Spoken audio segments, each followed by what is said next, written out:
Now, ladies and gentlemen, the national anthem will be sang by Nalia McGraw-Johnson, who's an 11th grader at Richard Montgomery High School. She and her fellow colleagues all are from the NAACP AXO program.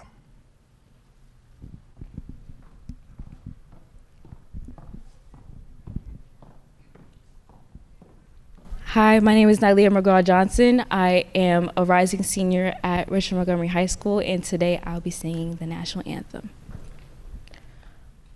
Oh, say, can you see by the dawn's early light what so proudly we held at the twilight's last gleaming, whose broad stripes and bright stars through the perilous fight o'er the ramparts we watch, we're so gallantly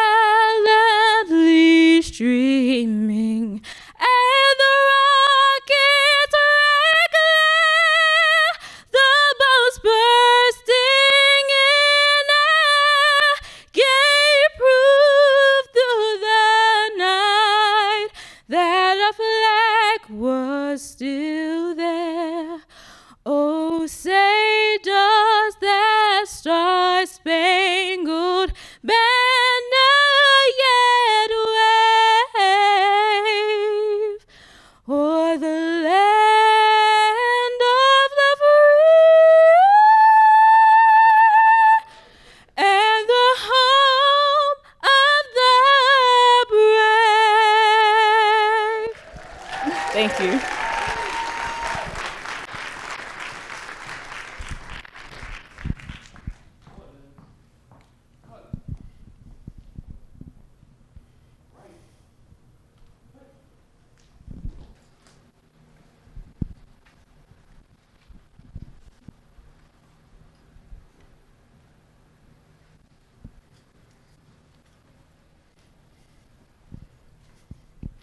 Ladies and gentlemen, please remain standing. And we'll ask Ms. McGraw-Johnson to come back, and she, of course, will grace us with Lift Every Voice and Sing.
Now you can be seated. Thank you so much.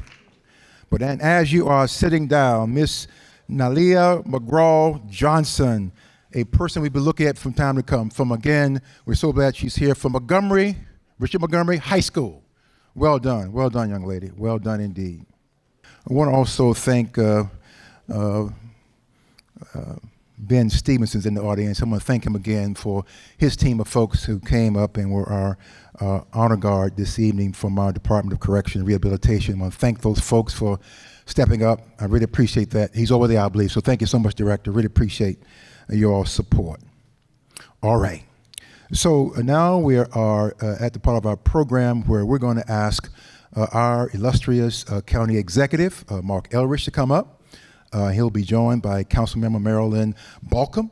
They'll come up and bring some greetings as well, and also offer a proclamation and certainly recognize all of our elected officials. And we do have some here, so we're glad that you're here today.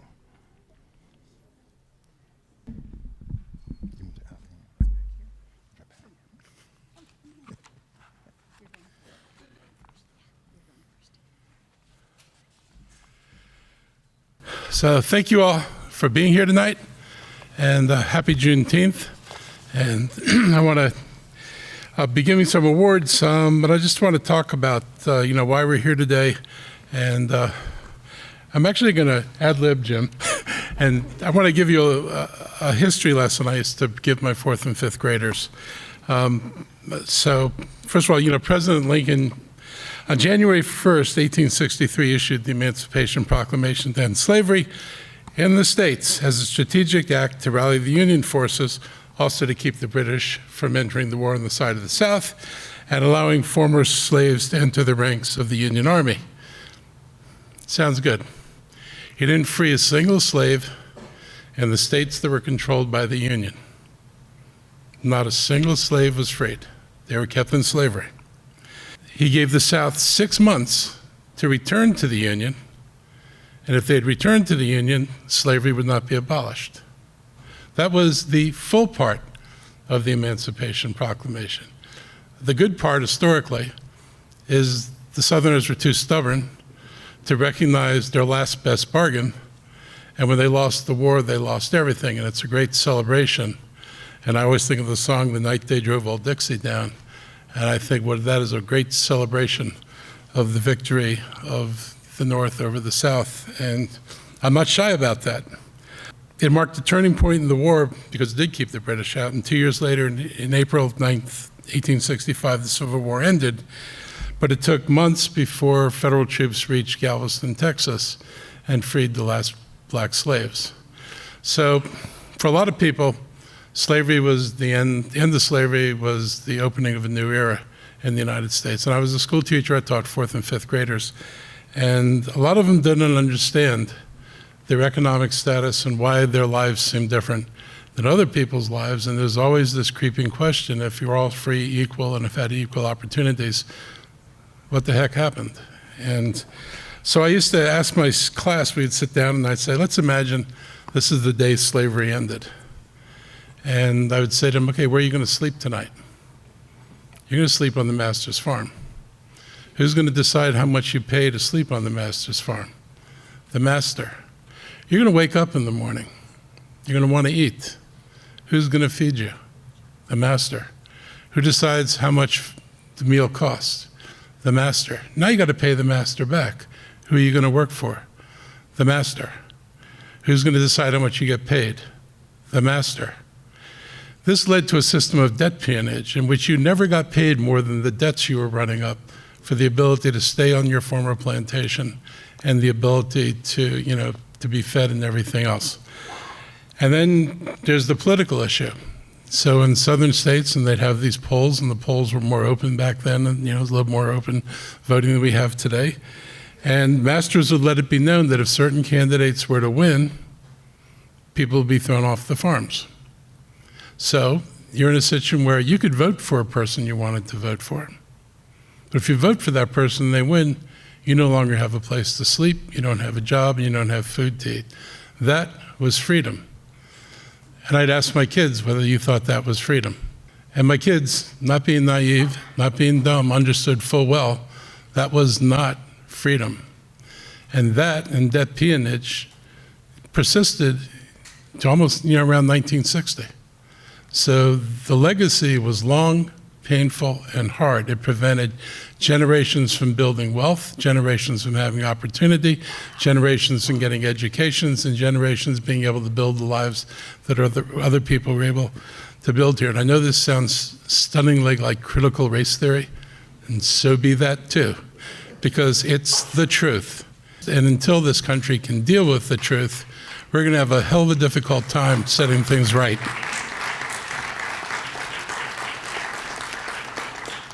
And so I figure the more I hear people criticize critical race theory, the more I'm going to talk about it. Because, I'd like to send this personally to Governor DeSantis. But it's, but I say this because, we really do have to acknowledge, and we have to talk about what happened over the period between the Civil War and the present, because it has surely shaped the opportunities for the Black community in ways that affected the Black community unlike anything else we did in this country. And that's something else we have to acknowledge. It's not like other people haven't been discriminated against. Irish and Chinese workers on the railroads and canals were used instead of slaves because they were treated as more disposable. They came over, worked cheap. If they died, nobody cared. You didn't lose your investment. And you had to treat slaves better than that because they were an investment. And that not better was not much better. So Black people aren't the only ones. But the treatment of Black people in this country is uniquely horrible and uniquely different. And I think it's important that we acknowledge that. So I just wanted to do that little lesson. I had to affect them on the little kids I taught. And I knew they were young, but I figured they're not too young to understand because they were young enough to be angry and to feel the tensions and not understand why they felt racial tensions. And I felt they deserved a reason for why they felt that way. They needed to understand what was behind it rather than just have this stuff stew in them and not have any reason for it at all. So meanwhile, back to the program. So Montgomery County, we've had people who've been working, contributing to the betterment of our Black community and the entire county and beyond for the majority of most of their adult lives. And tonight we're honoring some of those living legends. Living legends are folks who are 75 years and older and have a record of contribution to this community that is notable and worthy of honor. And so that's what we're doing this evening. And tonight's living legends are Henry Hailstock, Reverend Teresa Henderson, Pauline Johnson, Sheila Ogilvie, Vernon Ricks Jr., and Lieutenant Colonel Shelton Ivan Ware. And I've been to his birthday party before. So these special honorees have dedicated their lives to service and excellence in the African American community and throughout this county. And while they've achieved some great accomplishments in their lives, and they continue to strive to uplift their communities with hope and faithfulness, they really have made a difference. And we thank them all for the many contributions to our county. Tonight marks the first event of the 2023 Juneteenth celebration. We invite all of you back tomorrow for a full day of activities and entertainment and cultural education for the whole family, right here at Black Rock, beginning at noon. And if you're not coming back up to this end of the county, there are events all over the county tomorrow. I am really proud to see the way this holiday is evolving to actually feel like a celebration of freedom and doing this more broadly across the county rather than one event or two events. So it's good progress.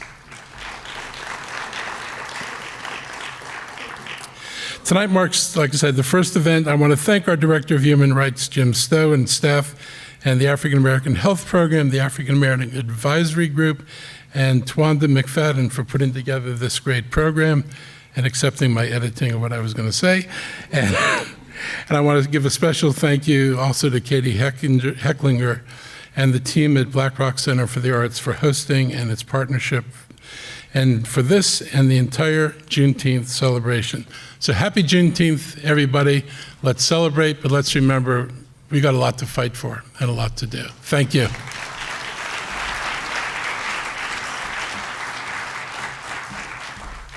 Thank you, County Executive. My name's Marilyn Balcom, and I have the great honor to be the council member for District 2. So welcome to District 2, welcome to Germantown, and especially welcome to our crowning jewel, the Black Rock Center for the Arts. I'm so happy to see everybody here today. I do want to recognize my colleagues. With us this evening, we have Councilmember Kate Stewart, Councilmember Gabe Albornoz, and Councilmember Lorianne Sales, who I just saw at a ribbon cutting an hour ago. So it's so great to have you here. I also want to recognize our state partners. We have with us tonight Delegate Lily Chi, and we have Delegate Lorg Charkoudian, and we also have a twofer. We have the Up County Regional Services Center Director Greg Wims, who is also a new delegate for District 39, my delegate, so thank you. I also want to recognize Councilmember Will Jawando. He's not here with us this evening, but he issued a proclamation, a Juneteenth proclamation from the County Council in our council session, and so I wanted to recognize that he has done the proclamation. So we're here tonight to celebrate community and the impact that each individual can have in their community. Community is built by each individual giving what they can, their time, their energy, their passion, and their treasure. And tonight, it is my deep honor to welcome and congratulate the 2023 African American Living Legends. Thank you and have a wonderful evening.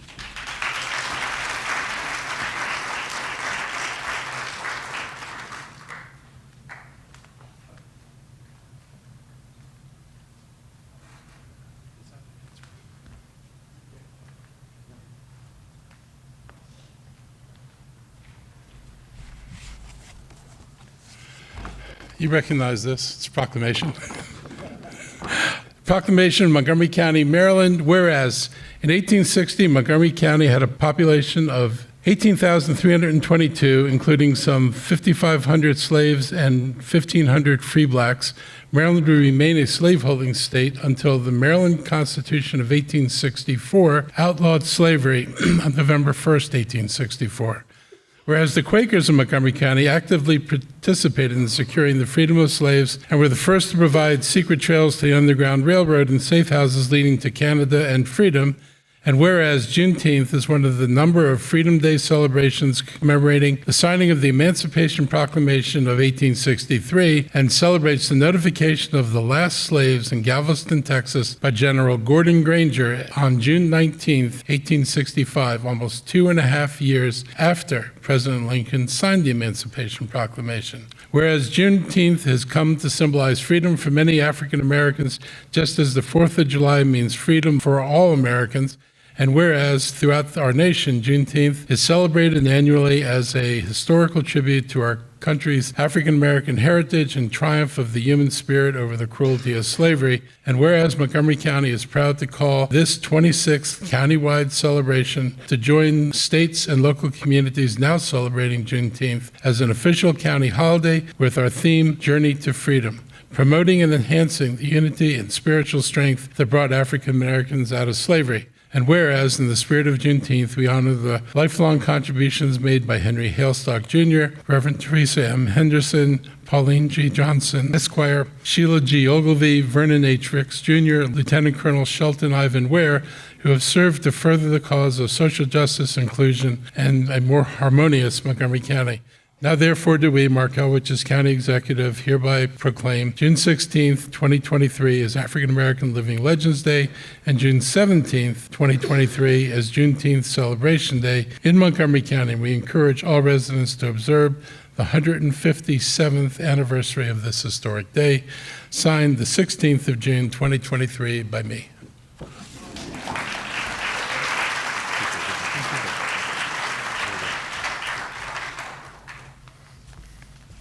Thank you both to Councilmember Balcom as well as to County Executive Mark Elrich. We appreciate it very much indeed. We'll move on with our program. And you heard about this particular declaration, and so you'll get a chance then to maybe hear more about it directly because our next person up, Tenen Debele, You may see there's a different person in the program with this particular responsibility, and Samuel Wiggins was not able to be with us, and so AXO students step up.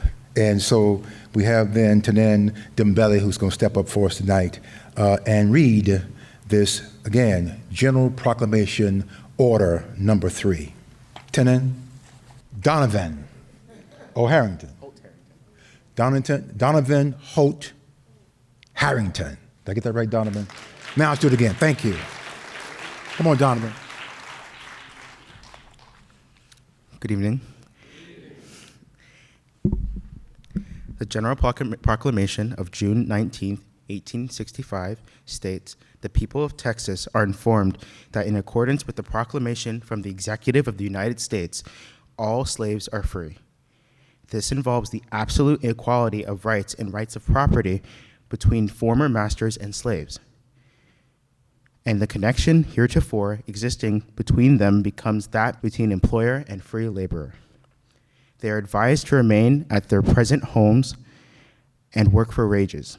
They are informed that they will not be allowed to collect at military posts and that they will not be supported in idleness either there or elsewhere."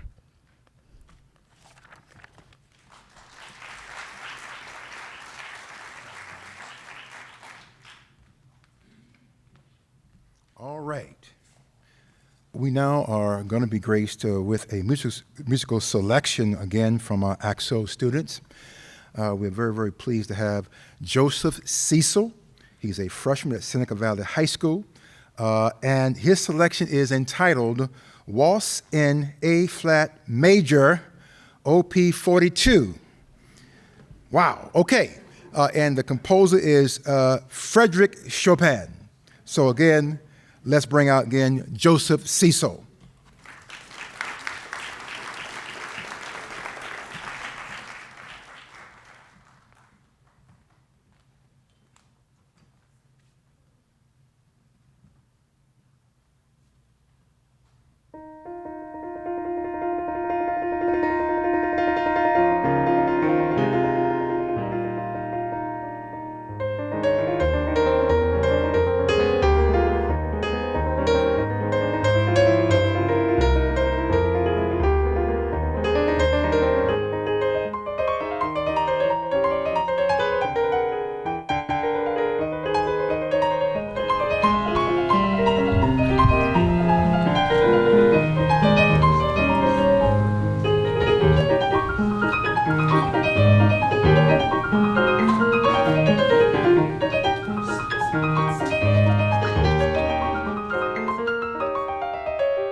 Go right there.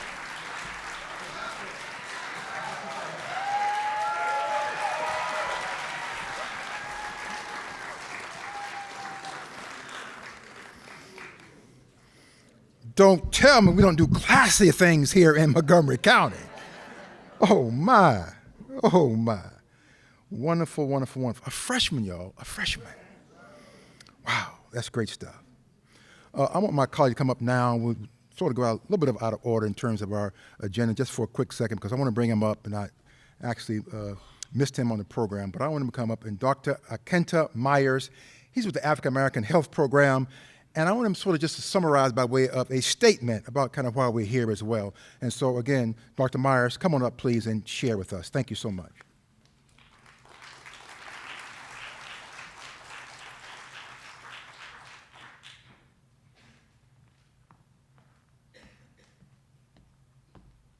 Good evening, everyone. I first want to say how honored I am to be here to celebrate the lives of so many African-American living legends who have done so much not only for our community, but America, to be honest, right? But here, I'm here to bring official welcome to the 26th Juneteenth celebration on behalf of Montgomery County, African-American Health Program, and the African-American Advisory Group. I do want to share that Elijah Wheeler, the chair of the AAG, had a family matter arise and could not be with us tonight, but sends his greetings and congratulations to this evening's award winners. We come this evening to celebrate the historic events of June 19th, 1865, which ended the nightmare of slavery for so many and the critical step toward the fulfillment of the Emancipation Proclamation. We also come to celebrate our community. We are pleased with the news of a number of celebrations occurring throughout the county and pleased that the paid holiday extended to the county employees and to others to allow the opportunity to participate in all the activities planned. We remember persons and are thankful for all those who fought for this holiday and made sure that we celebrated here in Montgomery County. So we thank Anita Neal Powell and Tina Clark, and there are many others who kept the flame alive for the holiday when many did not even know about the holiday. We salute you. Absolutely. But Juneteenth is but one step, albeit an important one, toward true recognition of a people who have given so much to this country. Such is also the case to those we are also here to recognize, African American seniors who in their own right, have forged equal justice, quality education, equal opportunity, and fair access here in Montgomery County through the 7th African American Living Legends Awards. Our continuing goal is to encourage and empower a legacy connection between the Black community seniors and elders and young and emerging leaders who are prepared to accept the mantle of service and advocacy inspired by the examples of those who are recognized this evening. We have recognized in the past some of the most deserving elders and seniors in the community, and this evening we will continue the same tradition. Our honorees will be formally presented to you by our talented youth with the NAACP Montgomery County Branch ACSO program. ACSO, if you didn't know, stands for Afro-Academic, Cultural, Technological, and Scientific Olympics. We hope you enjoy this wonderful program. I now want to call back to the stage Jim Stowe.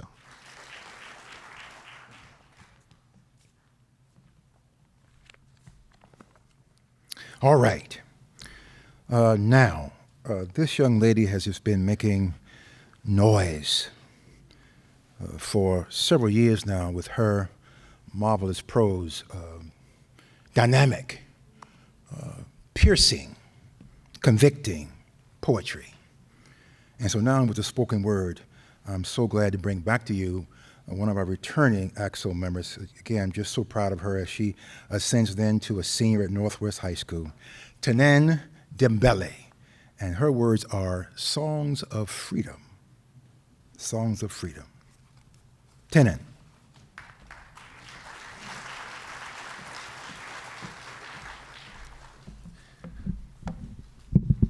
Gotta lower that a bit.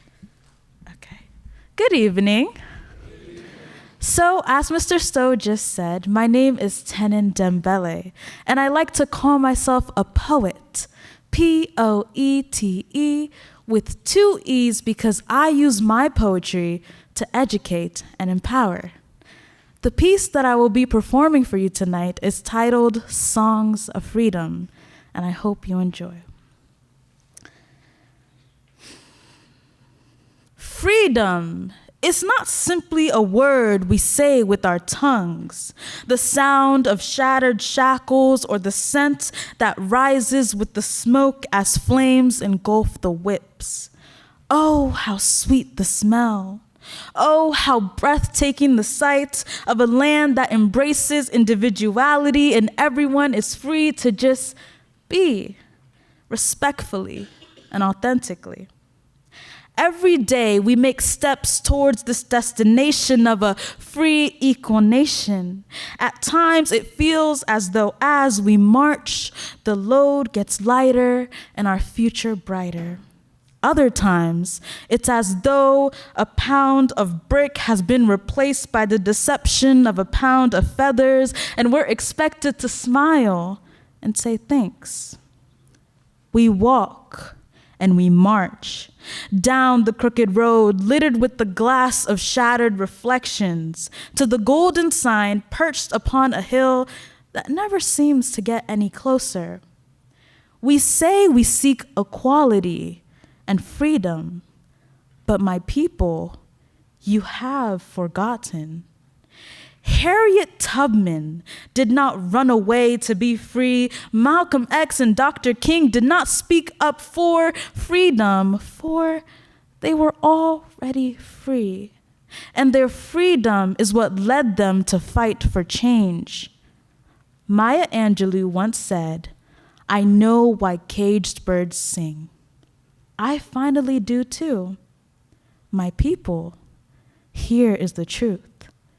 Freedom is power, is choice, the choice, God-given choice that can never be taken away, a flight or fight. Freedom is not what we fight for, freedom is the fight. It's fists of every shade in the air and hearts bleeding onto paper through pens and caged birds singing.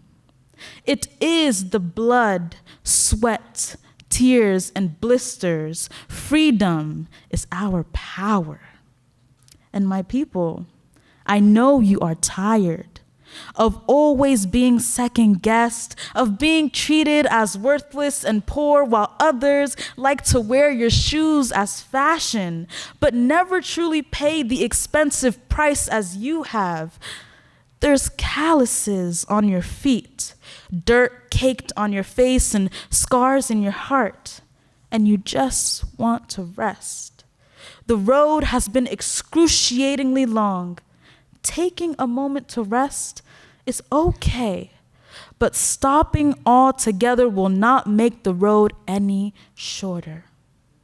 So my people, cherish every step and let your steps become struts. Shift your focus away from the golden sign perched upon the hill that never seems to get any closer to your palm, where you'll find the only compass you need.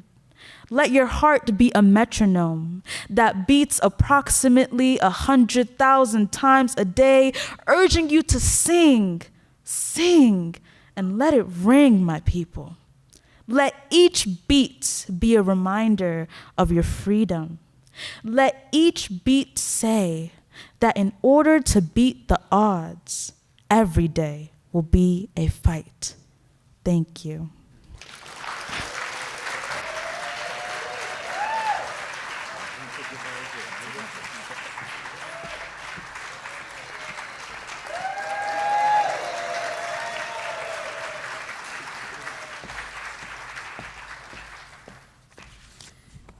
That's right. We're going to encourage and we're going to lift up our young people in Montgomery County. They need to know that they're important and that we encourage them, that we are behind them. So every chance you get to lift them up, please do so. They are worth it. They really are. Okay, next up is a musical selection by well, this is going to be an interesting duo here. So I'm excited about this. So anyway, the selection that is before us is Sonatina in D major, OP 137, number 1, Allegro Vivace. Close, I'm sure. Here we go. Performing then this marvelous piece is going to be then Seraphia Cecil. She's a senior at Seneca Valley High School. And we're going to have her join her brother, Joseph Cecil, again, who's a freshman at Seneca Valley High School. Let's bring him onto the stage, please. Give him a round of applause.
Wow.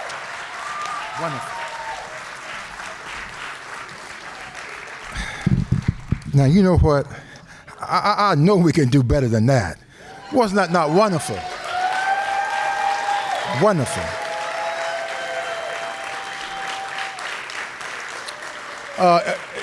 Is mom or dad in the audience by any chance? Okay, man, I don't see them here. I'm so sorry. They are here. Please stand. Yes, please stand.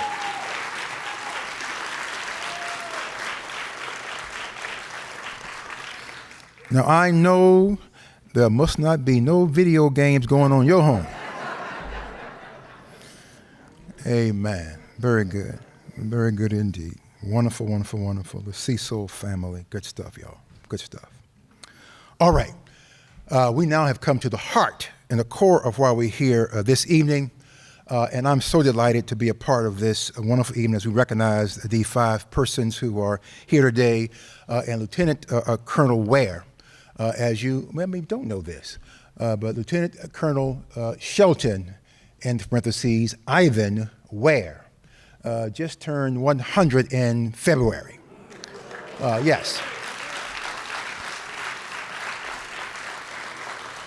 And so we're going to honor him at another session at another time that might be more, again, available for him to be able to come out and be a part of it. So we will still recognize him tonight. However, he will not be, of course, joining us, and there will be a presentation as such about that. So we'll alert you, all of you, about when that time may come, so you might be able then to come out and celebrate him as well.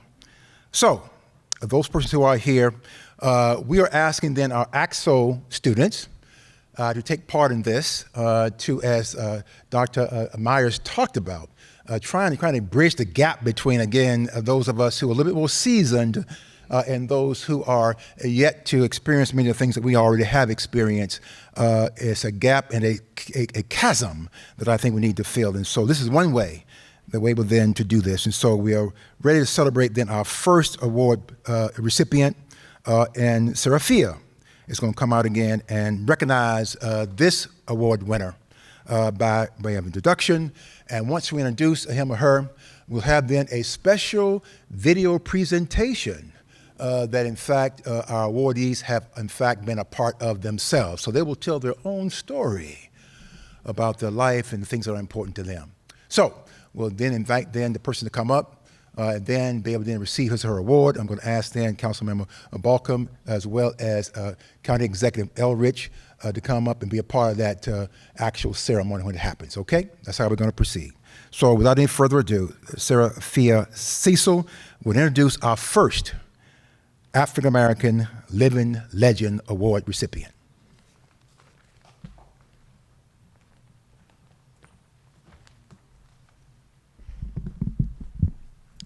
Mr. Henry Hailstock has been a resident of Montgomery County for more than 44 years. He is a native of Washington, D.C., and has long been a catalyst for change in our communities. He is a U.S. Army veteran and a former NFL football player, a lifetime member of the NAACP, and a former president of the Montgomery County chapter. In addition to many other accolades and accomplishments, Mr. Hailstock is a past chair of the Committee for Montgomery. For more than 15 years, he and this committee, comprised of business, labor, education, arts, civic, and community-based organizations representing more than 350,000 residents, work to educate members and the general public on advocacy and policy issues. They work to promote development of our economy and infrastructure, education and health of our residents, and increased opportunities for Montgomery County's 1 million plus residents. Mr. Hailstock is also in the Montgomery County Human Rights Commission Hall of Fame. Mr. Hailstock is a tremendous voice in our community and continues to serve as he is needed and able for the advancement of our people, our culture, our county, and our way of life. Please accept this nomination, recognizing that this is just a small portion of his entire body of work. A greater portion of his work spans the country and across the globe. I'm from Washington, D.C., born and raised. And I was in the middle of the city that, you know, between poverty, hardworking African Americans, and, you know, dealing with my family, who helped raise me. I was the only child. So, between my mother, father, and cousins and all, I learned how they worked hard and devoted to try to make things better for the kids. I didn't realize how shallow it was until I went to Lincoln University in Missouri. We had to stay in our opponent's campus because we couldn't stay in the hotels and motels around there because, blacks weren't allowed. I only found one organization. I knew of one organization that helped me understand and knew that was fighting for me. That was the NAACP. And I swore if I ever got in any kind of position that I would try to make a difference. And that's what happened to me.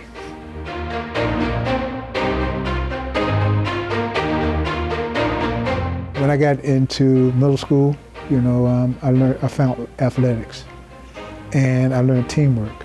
My father said, whatever you do, whatever job it may be, do it and do it well. And that inspired me to move on. My mother said, never forget where you came from. And that inspired me to understand where I came from and what I need to do. So those two things I took in athletics and in life, period, to move on and move up. And as a team member, you're supposed to help do your job and help your teammates so you can succeed. And that's what gave me, life lessons. So I know that as a team member in the community, you need to do whatever is possible to make things better. And that's what I live by.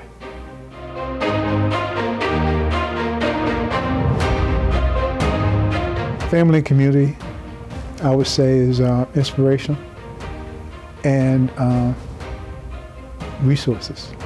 Inspirationally because I know what's needed to make my family succeed, not only now but in the future.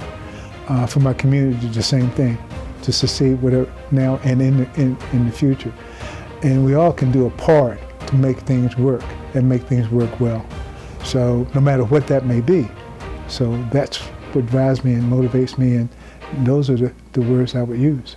What's important is that you need both. You need your family behind you. You need to work with your family to make sure, they succeed. And to make sure that they succeed, you got to make sure that the future is there for them. They're part of the community. And for the community to succeed, we need to do what we can do, okay, to help and motivate and inspire and make things better. I found that out in my whole life, that, we can do something. Everyone can do something, even if it's a small part. Every little bit helps. It's just like doing a puzzle.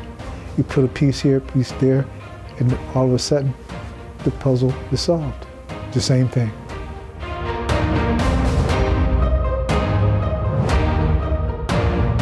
My advice is that to do something. Don't try to do it by yourself. Work with your community, your resources there, the people that are around you, because they can help you. No matter who they may be, they can contribute to some things. And as successful as people may perceive that I am, it's only because of the resources that I gathered in the community to help me move forward in the efforts and projects that we had. I hope they would understand that I'm earnest, that I am caring, that they can depend on me in times of need, that I believe and trust in God. I'm a blessed person for all that I have done and all that I need to do.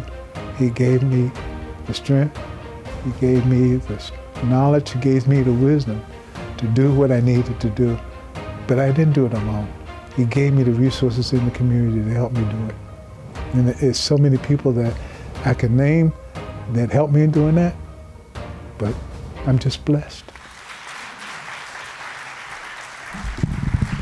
Ladies and gentlemen, African-American living legend, Henry Hellstock, Jr.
I'm sorry, Sonia. They want me to say a few words. That's my wife. You may notice some guys in crimson and cream. Those are my fraternity brothers who helped me along the way to do some of the things we need to do in the community. Our foundation, that's feeding the homeless, that's helping the youth, some of the ones you see come on stage. And we just gave scholarships to a number of your scholars in the county. As I said again, I didn't do it alone. I did with people, my friends, my colleagues, my name-only people that we need to move on and do what's right. And I thank you. Thank you for this honor. Thank you.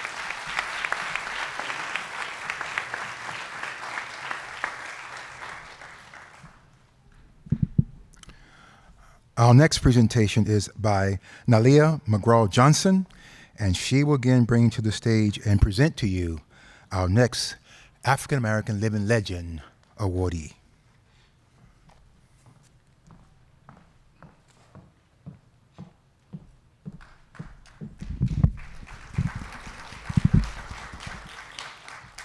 Teresa M. Henderson Matthews was born in Washington, D.C. in 1939 to Clayton Matthews, a pitcher for the Baltimore Black Sox Negro League team, and Geneva McKinney. In 1983, Teresa took a job as an MCPS bus operator to have more flexibility to tend to her children. During her tenure, Teresa became the president of the Montgomery County Public School Service Employee International Union Department of Transportation. In this role, Teresa fought tirelessly for the equitable treatment of bus operators to perform their critical jobs of safely transporting the youth of MCPS between school and home. In her 60s, it was no surprise to anyone when God called Teresa to a life of ministry. After achieving her master's in divinity for Howard University, the now Reverend Teresa M. Henderson accepted the call to pastor the Light of Faith non-denominational church in Durwood, Maryland, where she continues to pastor today. Through her ministry, Reverend Henderson had led countless souls to life more abundantly. She is currently a pastoral volunteer at the Shady Grove Adventist Hospital and the Shady Grove Behavioral Center, where her focus is assisting at-risk youth. And at 83 years old, answers to the call whenever Montgomery County Public Schools has a need for her to lend a hand to help youth amid a struggle.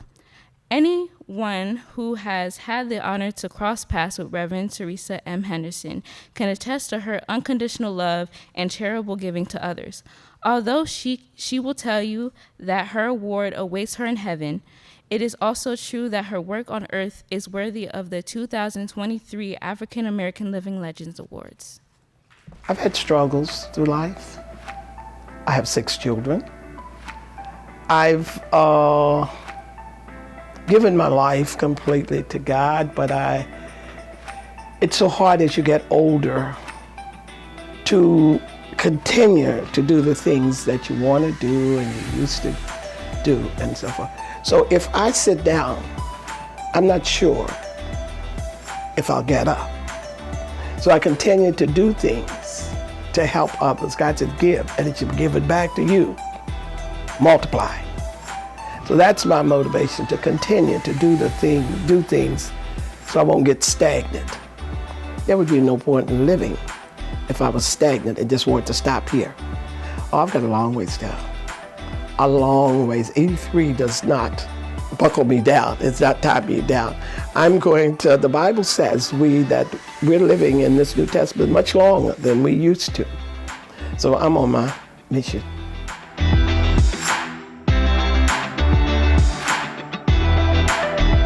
Working as a counselor for Montgomery County Schools, for Shady Grove Hospital Behavioral Center, for many organizations, and I'm still counseling to this point. I'm doing it as a volunteer now because they're so in need of counselors, and seniors especially, who've gone through something.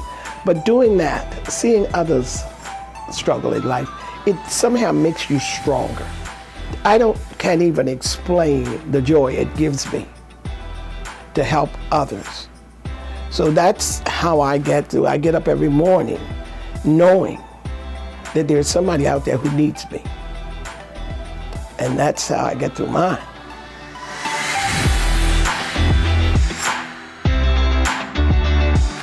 My family is unbelievable.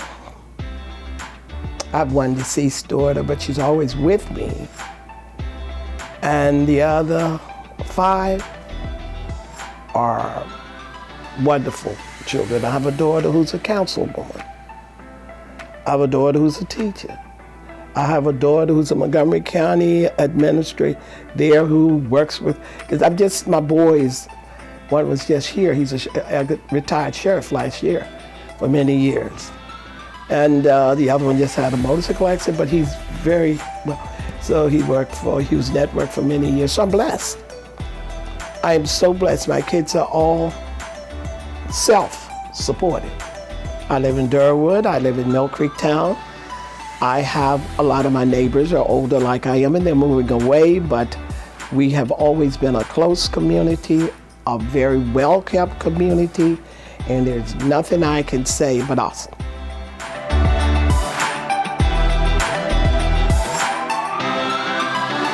There was a professor at Howard University. Her name was Dr. Etheridge. Not only was she my professor, she stayed with me even when I graduated, when I got my master's. She stayed with me. My father died when I was 13 months old. My mother was always working, and when I went to college, even with 6 children, this woman inspired, go, you can do it. You can make it. Here I am today. I have a college education, I have a master's. And I will use it to help wherever and whenever I can.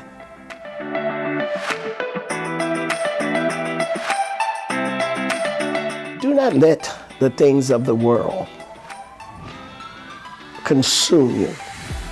Matter of fact, things that are happening that you have no control over. Do not let it consume you. Go forward. Do not be stagnant.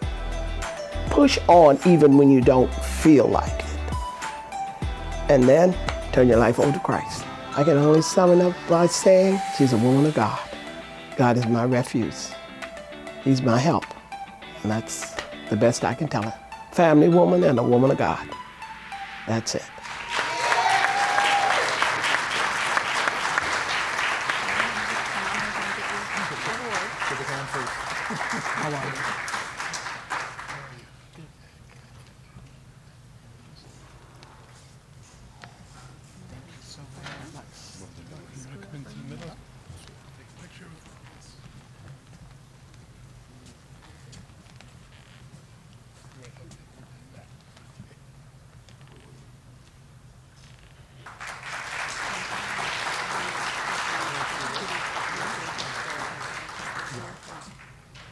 Yes. So I was remiss in my welcoming. I want to recognize the City of Gaithersburg City Council Member Lisa Henderson. And the apple didn't fall far from that tree. And I also want to recognize Mayor Judd Ashman is here with us tonight. I want to thank everyone who made a contribution to me receiving this award. And I just want to say, to God be the glory for the things I've done. It wasn't by me. It was by his grace and mercy. Thank you all.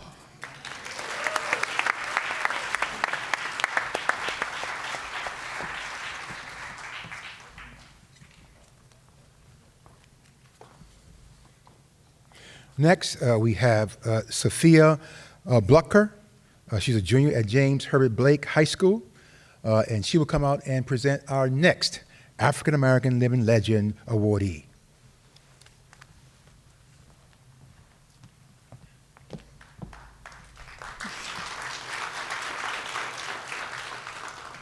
Ms. Pauline Johnson has been a resident of Montgomery County for over 50 years and recently celebrated her 86th birthday.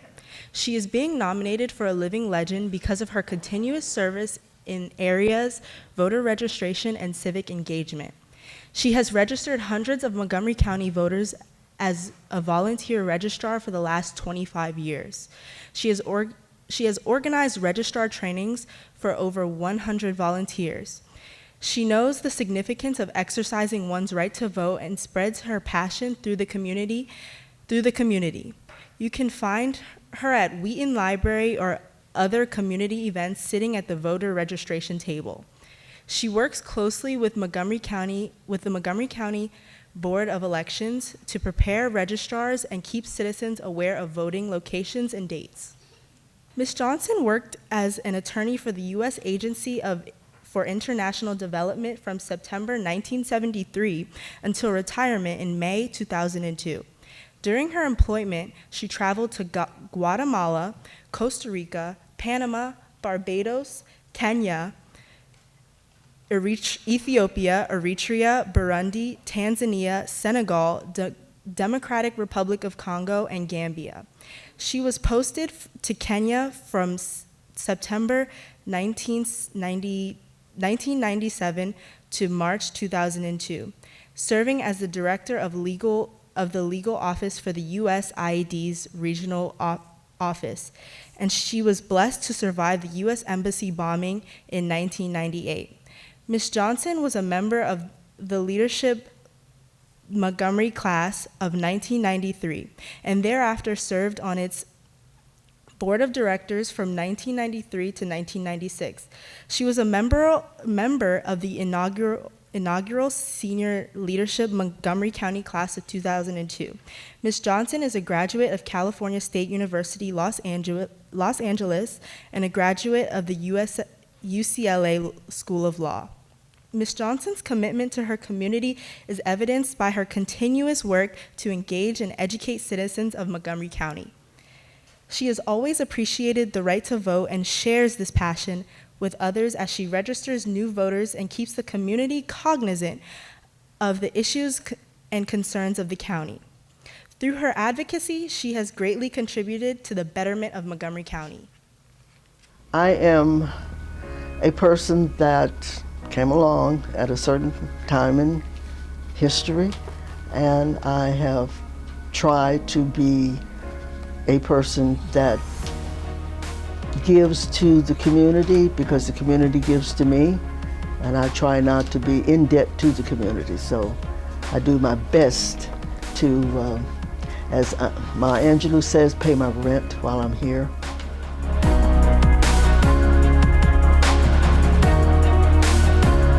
It started in elementary school. I had teachers who, a segregated school in Pocahontas, Virginia, with teachers who cared about us, and who encouraged us to do the best that we could do. They never required a standard of what best was, but it was the best that we could do. And maybe before that, my mother, we were very poor. My stepfather was a coal miner, and we had little, if any, money. We could not afford Encyclopedia Britannica, but she had a person come in one day and talk to us, and my sisters and I, about the Lincoln Library. There's a book called, a big encyclopedic book in a huge volume, and she bought one. And I guess I was just interested in seeing what was in that book and what could I learn. And certain things really spoke to me, is how to learn. And I never lost my love for learning.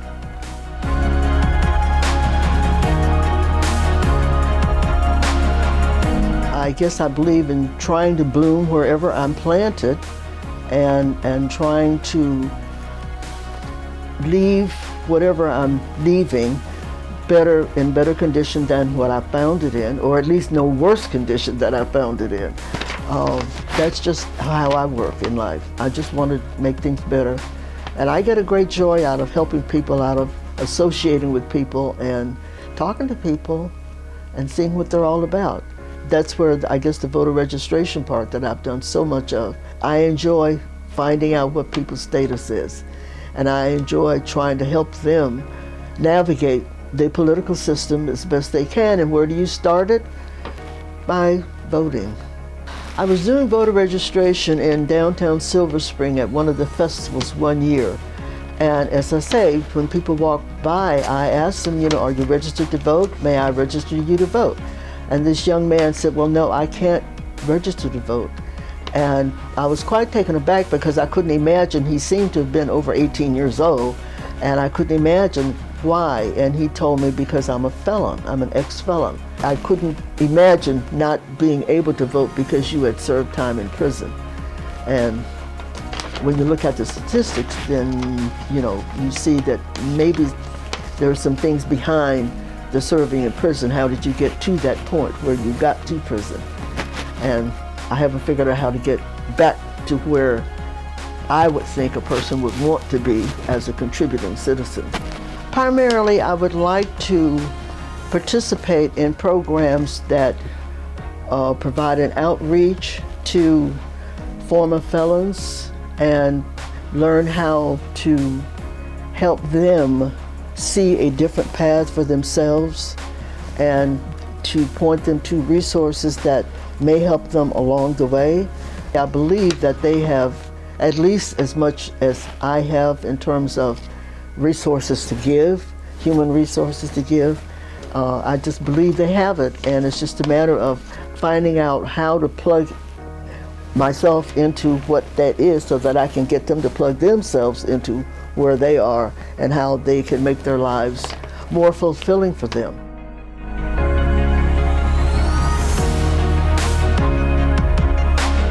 Next to God, family is there. I don't put my family below everything else. When company comes, my family eats, and we hope we have enough left for the company. The community is where I am. It's where I live. It's my being, and other people have being as well. And so I try to do my best so that I don't infringe on their right to be, and hope that I give them a chance to say yes to my right to be.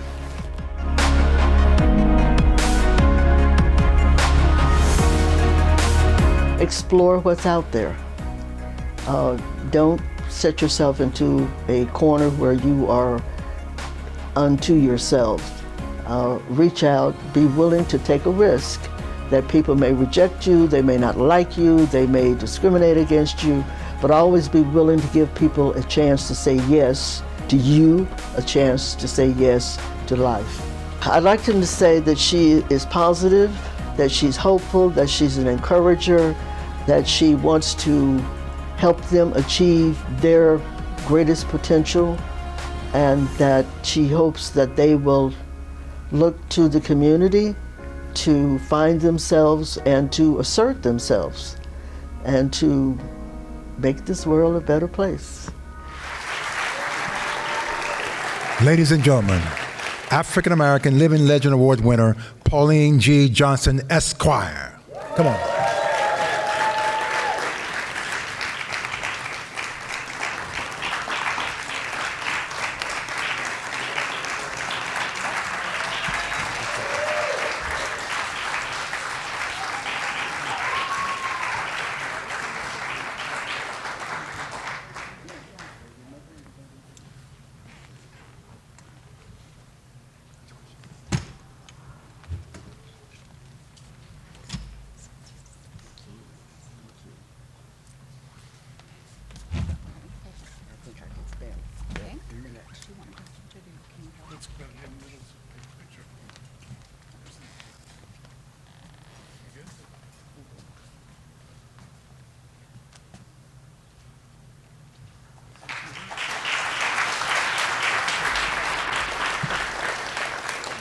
And Ms. Johnson, there's a special presentation that needs to be made as well. Please.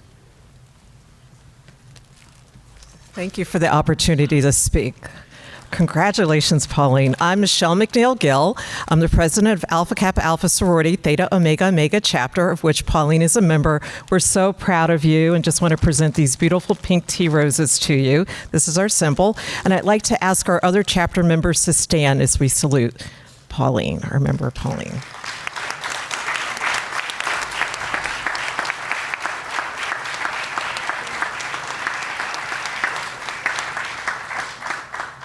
Step over just a little further.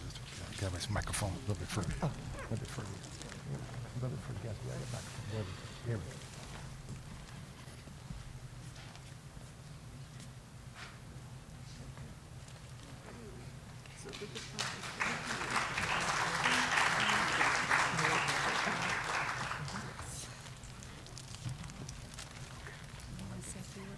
Thank you. Good evening. I am very happy to be here and give honor to God for this honor, and thank you to Montgomery County, to our county executive, and all the people that made it possible for me to be here. I'd like to thank particularly my chapter of Alpha Kappa Alpha Sorority Theta Omega Omega, and Mrs. Kimberly McLurkin Harris, who made all of this possible for me. And I am happy to say that I've got lots of family and friends and former co-workers, League of Women Voters and others, J. Franklin Bowen Barr, members who are here tonight to cheer me on, and I want to thank all of you for this honor, and please keep on keeping on. Thank you.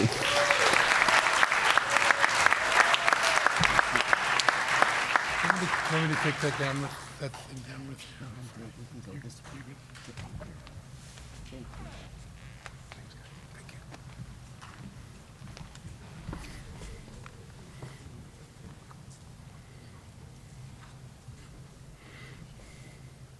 Next, my friends, we have Mr. Arnold Yanana Jr.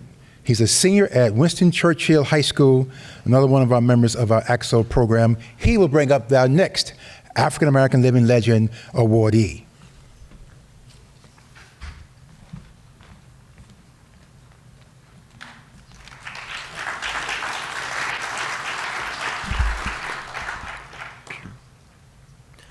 Sheila Ogilvie is a retired career national bank examiner from the U.S. Treasury Department's Office of the Comptroller of the Currency, or the OCC. With a 25-year at the OCC, she started as a financial intern and eventually became a commissioned national bank examiner. She led examination teams for major banks in the United States and later worked as a director for Fannie Mae. Currently, Mrs. Ogilvie is an independent TV producer and host of a program called Transforming Lives, Giving Back to the Community, where she highlights individuals, companies, and charities making a positive impact in Montgomery County and its surrounding areas.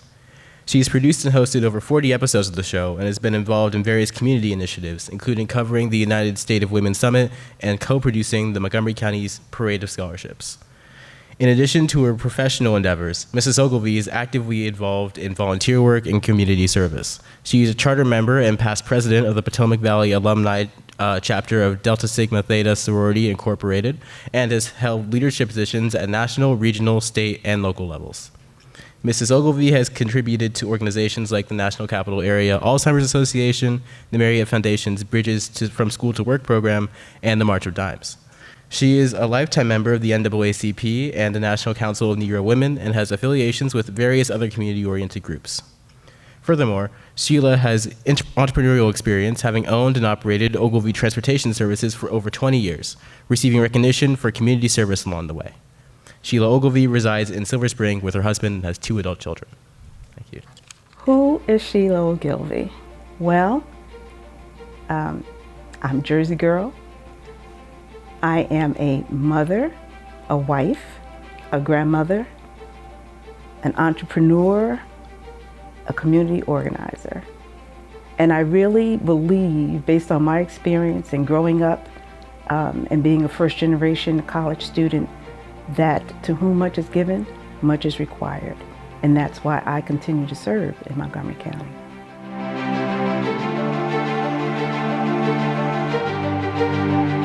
I am motivated by change. I like to see positive change in the community. I am motivated by being able to give back myself. So a lot of what I do is as a volunteer, not as a career. But when I see the results of what I do, for example, I have the program on Montgomery Community Media, Transforming Lives, that allows me to profile or spotlight individuals, organizations in the community that are making a difference, that are transforming lives and impacting the various communities in Montgomery County. It heightens the awareness, and it also brings resources to those organizations and groups that I'm able to talk to. And so I'm really fulfilled by that and appreciate, what others are doing in the community. I was a business major, not a communications major, but I love TV. I'm trying to transition now to the next hot thing, this podcast. I'd like to continue helping individuals and organizations tell their story. I'm motivated to serve because I want to better Montgomery County, for my grandson and future generations. And we've come a long way, but there's still a lot of work to do. We need more affordable housing. We need to teach our children about financial literacy in the schools. We need better paying jobs. There's just a lot that we can do. And so that's what motivates me to keep serving.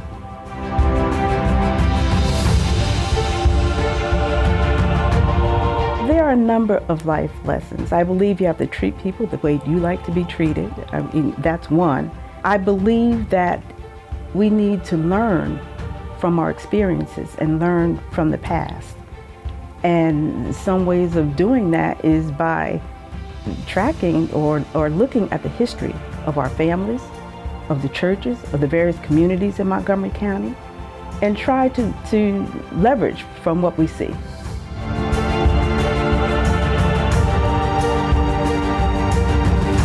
My word for my family is that we are believers. And I just like to say, we work hard, we play hard, but we have big dreams and we follow our passion.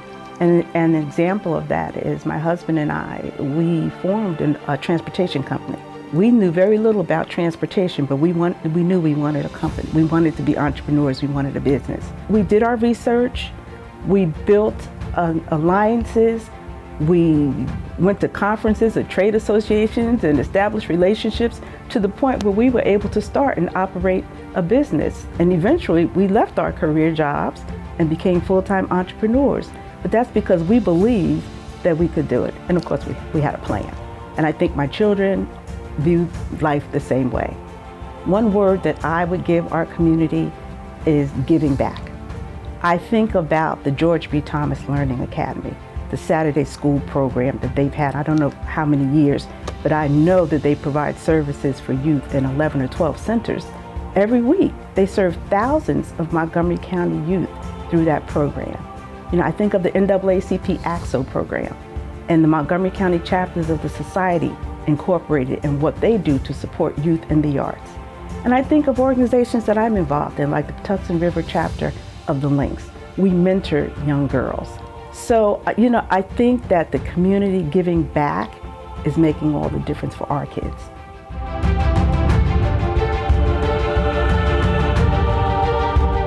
I think it's important for our young leaders coming along to know the system, to know the Montgomery County government, to know where the government is going, and to work within this system, to talk to the community, to look at ways to overcome barriers to increasing growth in Montgomery County, to increasing the quality of life in Montgomery County. I think there is a lot out there, and our younger generation are ready to take the helm.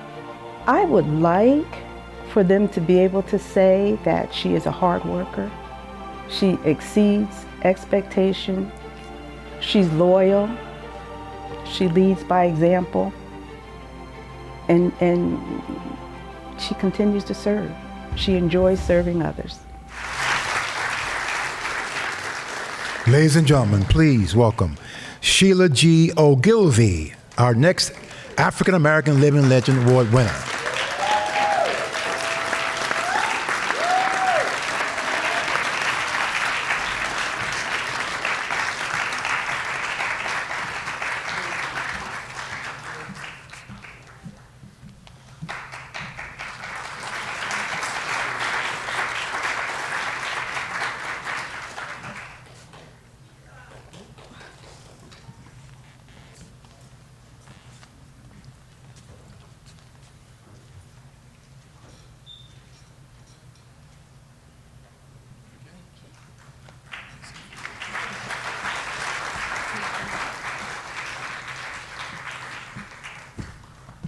Good evening, everyone. I'd like to thank my family and friends and sorority sisters for coming out this evening. I'd like to congratulate all of the other honorees. This is truly an honor for me to be here, and thank you, Montgomery County. I do appreciate that. One of the messages that I wanted to get across is that I truly work to improve the quality of life for citizens in our community, particularly the youth. In all the organizations that I'm involved in, I tend to work on the scholarship committees or fundraising committees to bring resources in. And so with that, I just like to say I will continue to serve to empower and uplift our youth for as long as I can. Thank you.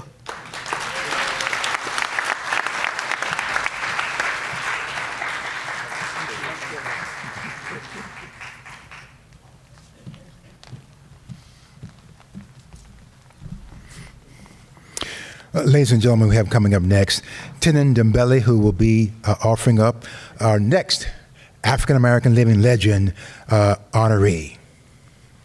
Tinnen.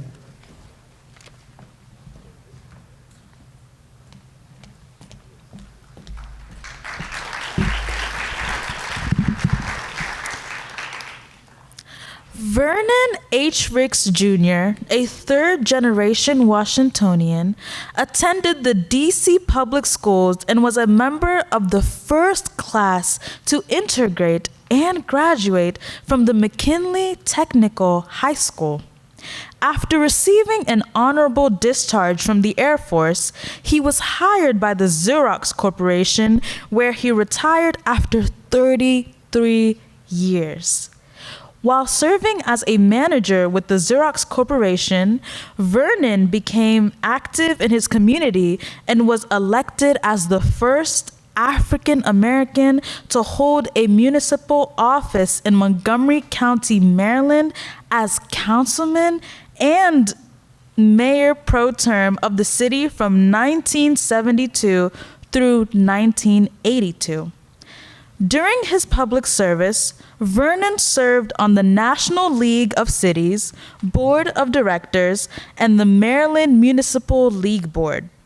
He met with both President Jimmy Carter and President Ronald Reagan on matters affecting the nation's cities. He is a Golden Heritage Life member of the Montgomery County NAACP, serving on the executive committee, and is a parliamentarian of the NAACP Maryland State Conference. He is a member of the board of directors for Montgomery Community Media, MCM, Advisory Committee of the Josiah Henson Museum, and the Montgomery County Police Advisory Commission. His many awards and honors include the Montgomery County Human Rights Commission's Hall of Fame Award and the Maryland State NAACP Hall of Fame. Vernon resides in Potomac, Maryland, with his wife, Janet Lee Ricks, his son, Brian, daughter-in-law, Lorene, and 3 grandsons, Jayonte, Aaron, and Christian. I had great opportunities in serving my country and serving in politics. I've just been dedicated to my church family. I've served my church well, and I've served my neighbors well. And I know that in my life, I've done much, and by doing that, I know that much was required of me.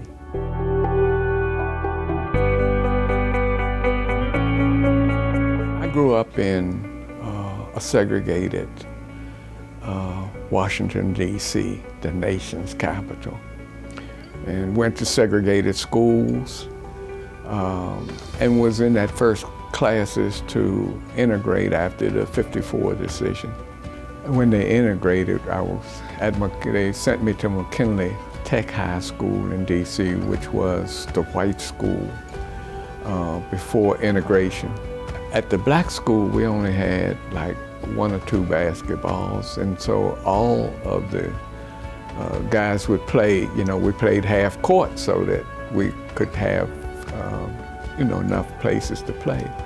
But when we got to the white school, they had basketball, goals here, goals all around this huge gym. And so we were still, had been trained in our minds that we were to play in, half court.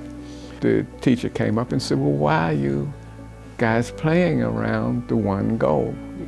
Even though we were integrated in the schools, it's still, our minds were still set to do certain things. And so he said to us, he said, well, wait a minute. He took me in a room to help get the balls. And it was a room this big as this, and it had just basketballs and goals and nets and all kinds of things, footballs. And I saw then what separate and unequal was. And so today, as I think about it, I just want our black kids to understand the importance of what we are trying to provide to them in education, in being able to matriculate through the systems, and that they need to be very focused on what life has in store for them, and to take that as a mantle to do their best and what have you.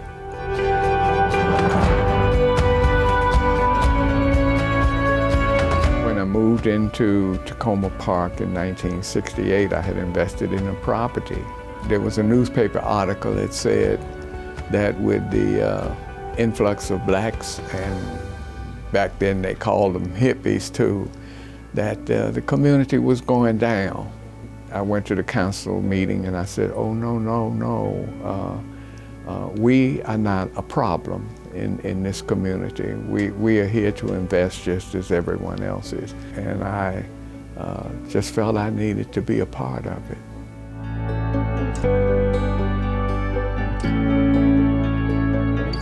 I came from a family where I had a mom and a dad at home and sisters. And I have tried to bring that through in my life, the importance of that family. My family background is, again, from Quince Orchard, Maryland. All of them have been, all of us cousins and what have you, have been somewhat successful. They are involved in Montgomery County. My dad had been involved in the Masonic organization. He was involved in the Shriners in D.C. and he was just a good dad. You never really appreciate your parents and what they have given you until you get out on your own. And when you're out there on your own, then you can look back. And I had to go back to my dad and say, I understand where you were coming from, and I appreciate that, and I loved it.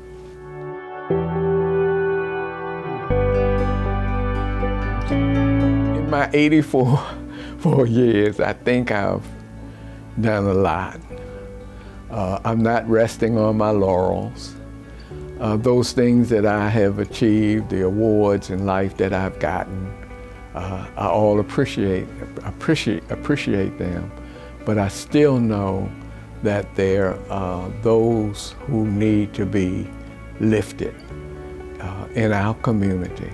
So that's what keeps me going. I'm not looking to retire from life, even though my wife says to me, hey, you gotta slow down. My family says that to me, but it's in me, and I've got to continue.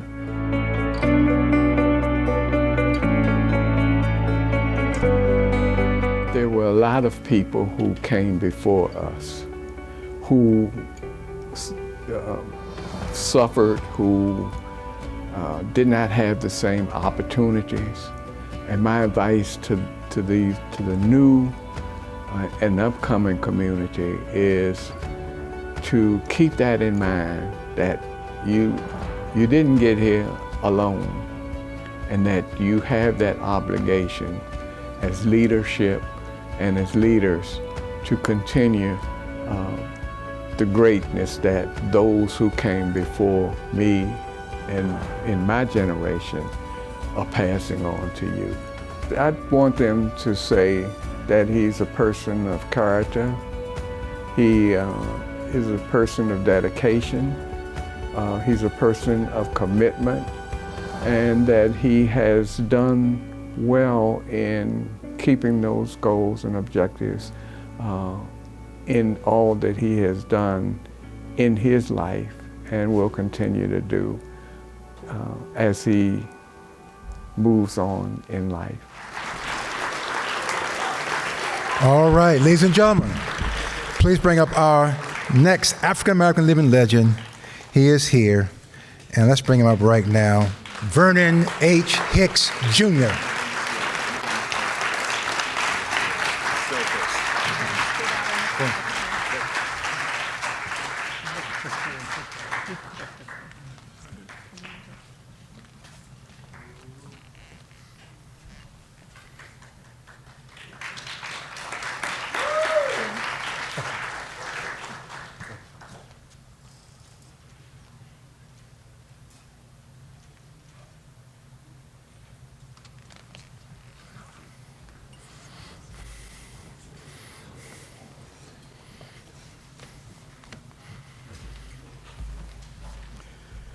Good evening. I would like first to thank Art Williams, who nominated me. I know that I stand on the shoulders of a number of people who have received this award before me. Some have gone on to glory, such as Odessa Shannon, Ruby Rubens, Harvey Ziegler. And I also know that I have some good genes, because I have a cousin who this weekend, Ada Pearl Green, will turn 105 years old.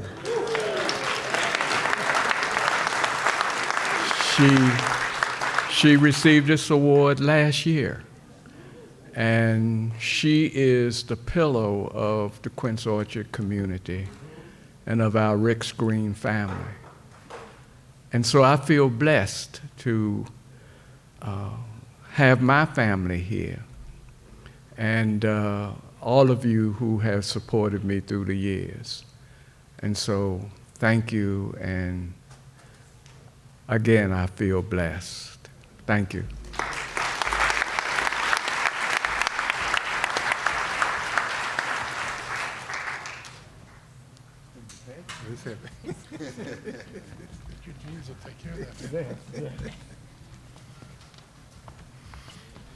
All right, folks, we're nearing the end. As I mentioned, first of all, I do that. I got to see Andrew Friedson out there, and also Monique Ashton. Please stand up and be recognized. Council members from, of course, Montgomery County, also City of Rockville. Thank you so much. Yes, and so now we're at a point now where we want to, again, still recognize Lieutenant Colonel Shelton Ivan Ware. And I'm going to ask again, who was up this time around? I think it's going to be again, Miss, come on out. Benin. She'll come out again and give us again another reading of that. Thank you so much, Miss Demgali. Come on out.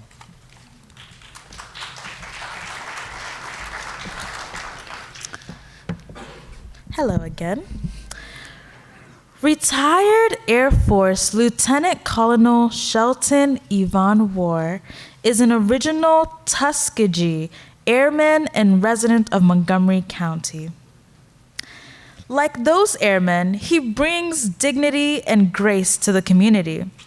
Born in New Jersey, he joined the Army as an enlistee. When he returned home, he attended Howard University and joined the Reserve Officer Training Corps, ESCR, after graduating. He was commissioned and served in the military for 30 years. He worked with the ROTC at his beloved alma mater, Howard University. He is a charter member of the East Coast chapter of the Tuskegee Airmen. He was recently honored to have an award named after him for deserving cadet in ROTC at Howard University, Bowie State, and University of Maryland. This lifetime Omega Psi Phi member exemplifies a life devoted to service. While he was unable to be with us tonight, we wanted to let you know about this outstanding living legend. Thank you.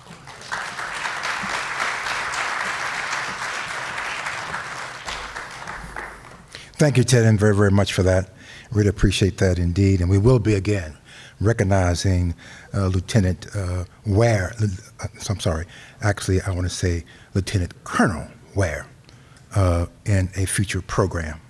As we end our program tonight, we are very, very blessed to have with us one of our AXO persons who will be coming before us now, Donovan Holt Harrington. He's a sophomore at Seneca Valley High School.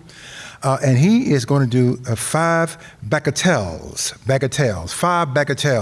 composed by Gerald Finzi. Donovan Holt Harrington. Come on, Donovan.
go, Donovan. Get back over, go right to the dead center and take your bow. Yes.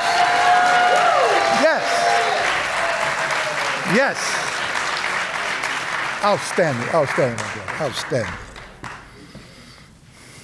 Well, we've come to the end. So we leave you with this. Drop a pebble in the water, just a splash and it is gone. But there's 100 ripplings circling on and on and on. Spreading from the center, flowing out to the sea, and there's no way of really telling whether the end is going to be. Drop a pebble in the water. In a moment it is gone. In a moment you forget, but there's little waves of flowing, and there's ripples circling yet. And those little waves of flowing into a great big wave have grown. You've disturbed a mighty river just by dropping in a stone. Drop an unkind word or careless. In a minute it is gone, but there's 100 ripplings circling on and on and on. They keep spreading and spreading and spreading from the center as they go, and there's no way to stop them once you started them to flow. Drop an unkind word or careless. In a minute you forget, but there's little waves of flowing, and there's ripples circling yet.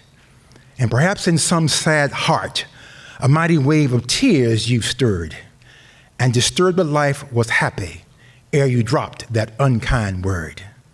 But drop a word of cheer and kindness, and just a flash, and it is gone.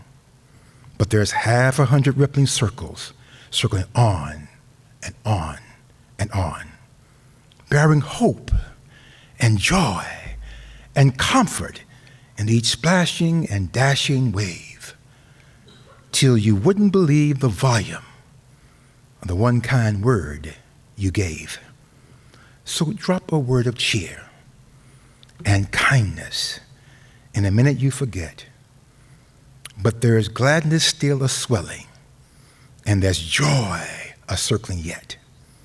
And you rolled a wave of comfort, whose sweet music can be heard over miles and miles of water, just by dropping one kind word.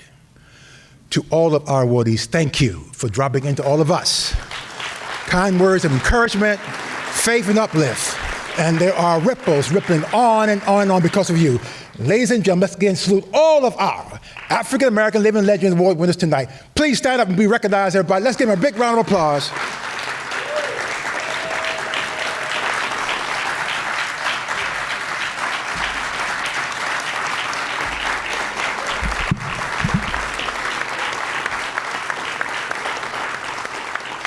All right, we thank you. We've got some wonderful, wonderful reception of foods out there for you. Please go enjoy and congratulate our folks who have just been so delightful tonight for us. Thank you all for coming. Good night, and we'll see you tomorrow at Juneteenth, beginning at noontime.